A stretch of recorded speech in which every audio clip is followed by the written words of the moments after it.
Today marks 2 years since the Supreme Court overturned Roe v. Wade. That groundbreaking ruling triggered cascading changes to reproductive rights across the country. In 14 states, abortion is now banned at all stages of pregnancy, with few exceptions. This polarizing subject remains a leading issue in the race for the White House. And joining us now from Salt Lake City, Utah, is Democratic National Committee Chair Jamie Harrison. Welcome, Jamie. It's nice to see you. I want to understand what your reaction is at this point to all of these abortion restrictions that we've seen across the country since the Supreme Court's 2022 decision. Well, I hope you both are well. Listen, since the Dobbs decision, it's been devastating for women. And I want to bring people back. Remember in 2016 when Donald Trump said to the American people, and when imploring them to vote for him, what do you have to lose? Well, we now know 1 in 3 women in this country live in a state under a cruel abortion ban. For the first time in 50 years, grandmothers have had more rights than their granddaughters.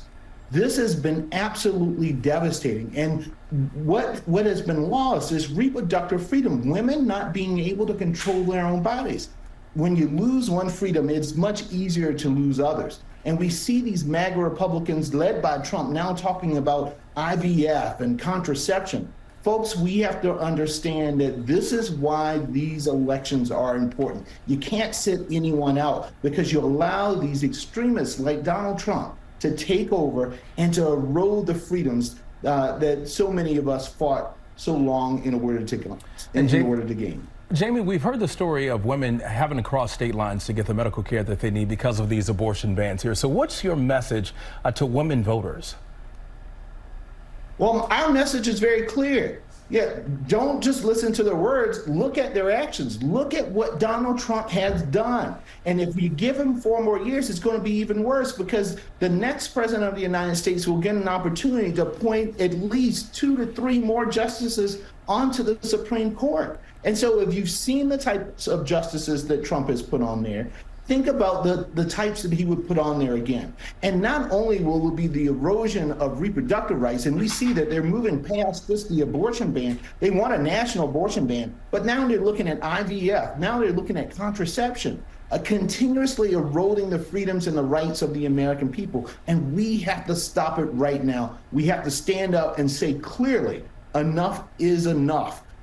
We are done with this extremism in our politics, and having these politicians go into the decisions that we have to make on a personal level with our doctors and with our loved ones.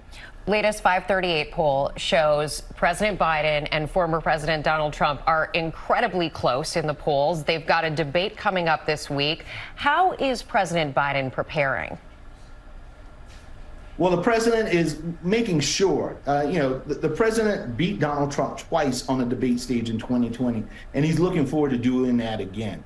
As the president said, Donald Trump has to answer for his extreme agenda of ripping away Americans' freedoms, ripping away Americans' rights, undermining American democracy, and selling out the middle class. And so what we are going to do and what the president's going to do on that debate stage is just lay out what his agenda has been and how he has worked tirelessly to accomplish that. When you listen to Donald Trump and Joe Biden talks about how he can make America the best for all of America's people.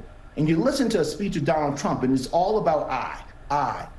It's about his payback, it's about his retribution, it's about his revenge to those that he feels as though that they have aggrieved him in some fashion or form. He rarely talks about the American people and making their life better. And that is the contrast in this debate and in this election. And I think you will see that clearly when Joe Biden and Donald Trump get on that stage. You got one president that has succeeded in terms of making America's economy the envy of the world. And you have another one who was a failed president who told us to inject bleach or disinfect it when COVID, who saw that our economy cratered under his leadership. So the American people are going to see that stark contrast this Thursday. And it all goes down starting at 8 p.m. Eastern this Thursday night, and you'll be able to watch it right here on ABC. Thank you so much, Jamie. Thank you so much for having me.